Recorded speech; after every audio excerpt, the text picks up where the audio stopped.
Hi foodies.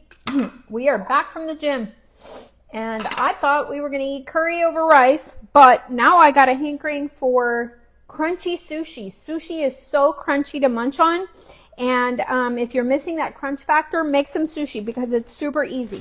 Go to the Asian store or at Publix, Walmart, your regular grocery store. They will have seaweed sheets. Get yourself some seaweed sheets, and then you can get yourself some brown rice or some sweet brown rice that I got at the local Asian store that we have. And the sweet brown rice is stickier. It's almost like a brown sushi rice. So I'm going to put this sweet brown rice, which I made in the Instant Pot. I make all my rice in the Instant Pot. I don't use a rice cooker. And it's so easy because all that changes is the time. The ratio for rice is always 1:1.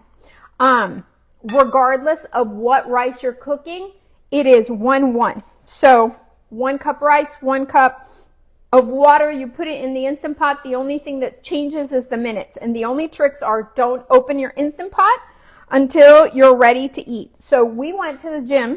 I left my Instant Pot running, cooking the rice, and I put it on the warm once you're done cooking. And we left to go to the gym. And when I came back, I did not open the lid on my rice, because that's the other trick to making perfect rice is you do not open the lid until you're ready to eat. When you're ready to eat or put it away is when you depressurize the lid. So we got back. I just opened it now that I'm ready to make my rolls and eat. I'm going to take, here I have my sushi sheet roll, and I have the rice, and I have lettuce, and I have cucumbers and daikon radish. You can just put whatever you want in your sushi rolls. You don't have to get fancy. They could just be cucumber rolls with mashed edamame. I like to put some type of bean or some type of legume in mine so that we have protein. So I'm going to take these edamame and just a little tablespoon of soy yogurt, and I'm going to mash them up like a guacamole. And once they're mashed up, that's what I'm going to use on my roll. So my edamame is going to get all mashed up.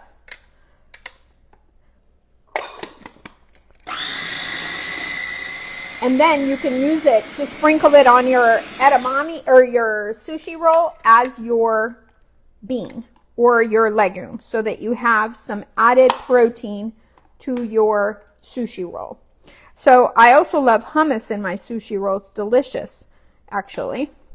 So here we go. Let's see if I can close this. So the only trick is you only fill 1/2 of the roll. The other half you leave completely empty, and then you fold it over, and then you have a little bowl of water, and you're going to touch the paper at the end with water, and that's going to be the glue for your sushi roll. And if you've ever seen those sushi chefs close up those rolls, they also use a knife and they dip it in water. I have a cup of water here, and I'm going to dip it in here, and then I'm going to cut my roll in half, and then I'm going to dip my knife again, and I'm going to continue cutting.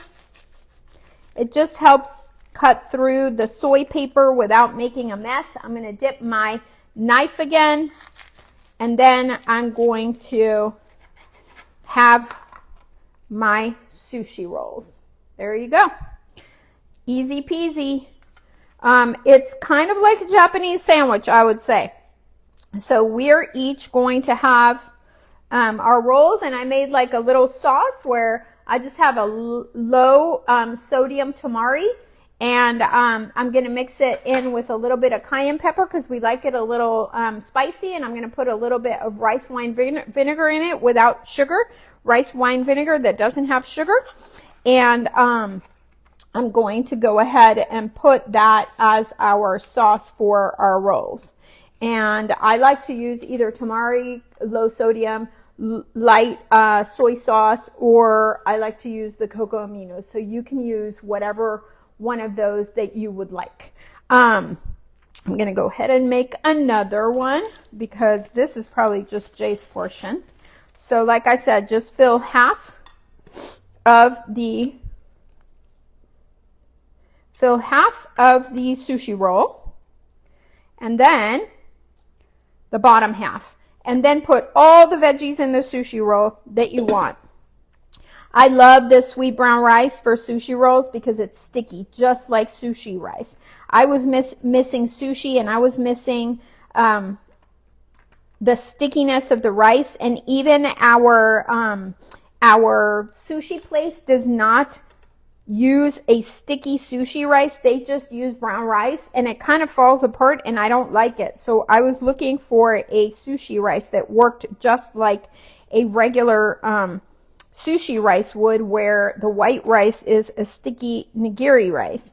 So this works delicious. Once I figured out that the sweet brown rice is sticky, that has been my go-to for making sushi rolls. And I cook it in the Instant Pot at high pressure for 24 minutes, 1:1 ratio. So 1 of the cup of rice, I rinse it, and then 1 of the cup of water, you put it in the Instant Pot, and then you set it for 24 minutes and on high pressure, and you leave the warm setting going, and then you do not open it until you're ready to use that rice, or you're ready to put it away.